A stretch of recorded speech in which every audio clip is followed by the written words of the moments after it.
আমি ওই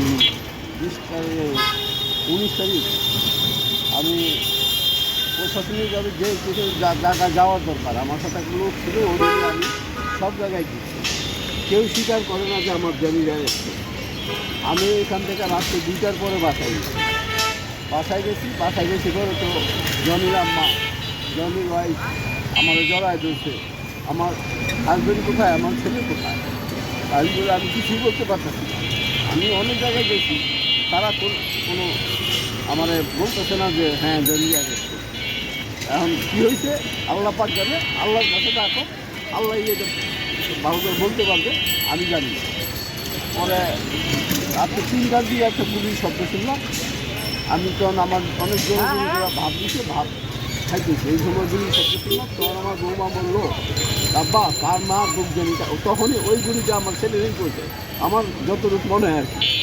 আব্বা কার মা বুক জানি খালি করতেছে, আমি তো মারবো আল্লাহকে ডাকা ছাড়া এখন কোনো উপায় নেই। আমি চেষ্টা তো কম করিনি, আমি বাইরে রাত্রে 2টা পর্যন্ত ঘুরছি, কোনো আইনজীবী কোনো রাস্তাকারী বাহিনীরা এটা করেনি, স্বীকার করেনি আমার জমি এবং অনেক কোথাও তারা নামায়নি।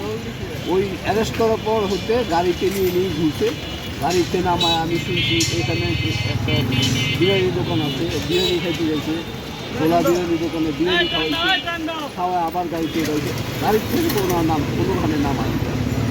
তো এরপরে সকালবেলা গ্যারেজে আসছি, সবসময়ের সময় যেরকম আসি, আমি হাঁটতে পারিনি। 8টার সময় তুলি একটা ছেলে, এই নাম হলো ওরা 2 গাড়িতে জল করে। তো ও আমার ফোন দিতে জানতেন আপনি কোথায়, আমি তো গ্যারেজে, তো আপনি গ্যারেজে থাকেন না আসছি।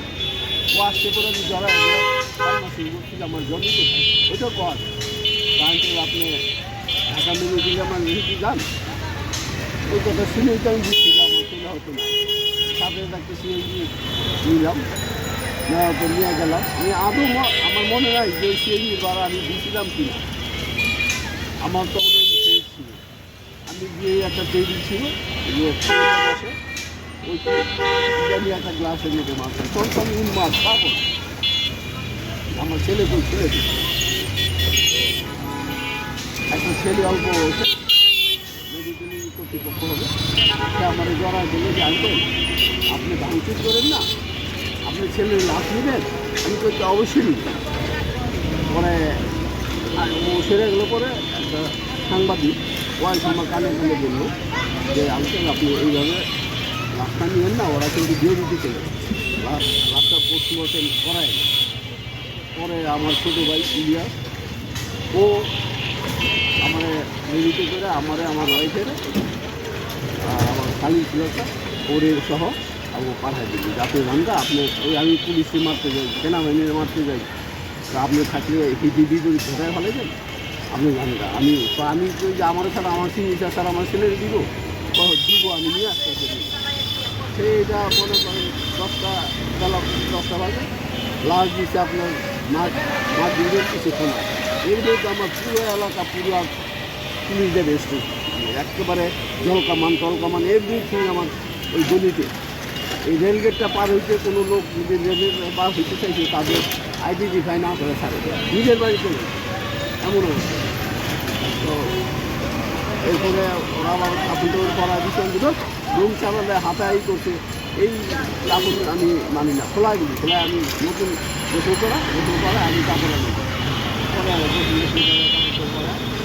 আমার ছাত্রদল এবং অঙ্গ সংগঠন যত লোক আসছিল এরা যারা আসছে গোপনে আসছে, যারা না পারে চিৎকার করে কাজ যে জনি যারা সেই দিতে পারতো মানে খুবই তারা আসতে পারে।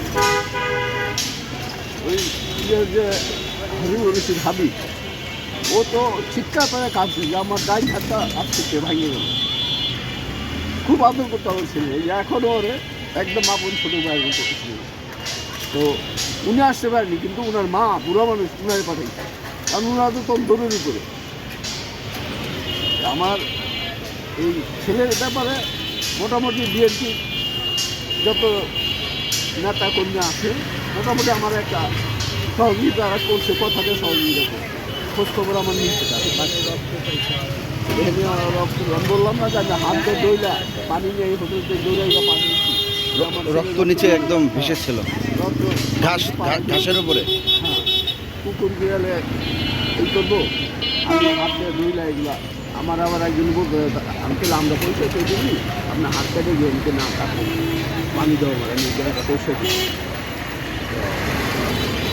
আমি বিএনপির কোনো লোকেরা আমি করবো না, ওরা আমার ছেলেরা এখনও এরাই মোটামুটি করে রাখতেছে। ও তো মনে করেন যখন ওর ভাইয়ের কথা মনে হয় এখনও সে কারোর সাথে কথা বলে দরজা লাগায় রাখে।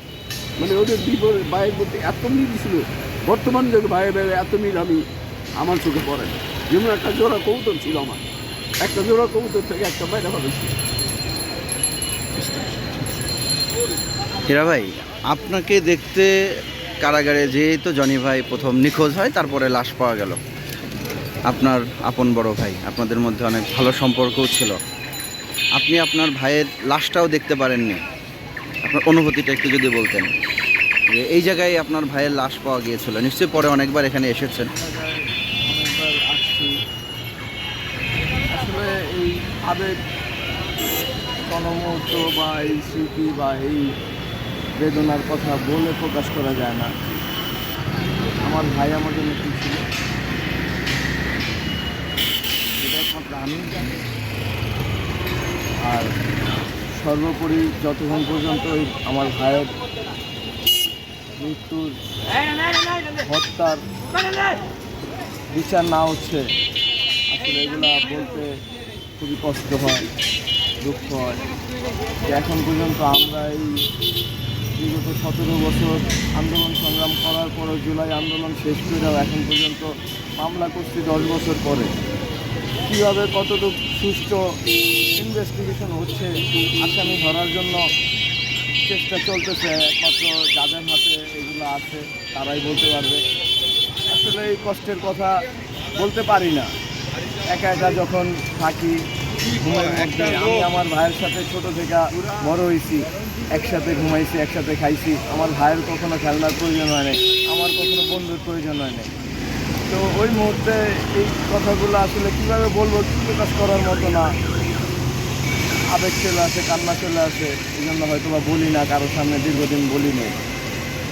কারণ আমরা তো একটা সংগ্রামের মধ্যে আছি। আজকে আমার চোখের পানি পড়লে আরও 10 জন এই চোখের পানিতে আবেগপূর্ণ হয়ে যাবে, দুর্বল হয়ে যাবে, যার কারণে কখনো আমি আমার ভাইয়ের দুঃখটা প্রকাশ করতে পারি নাই, করি নাই।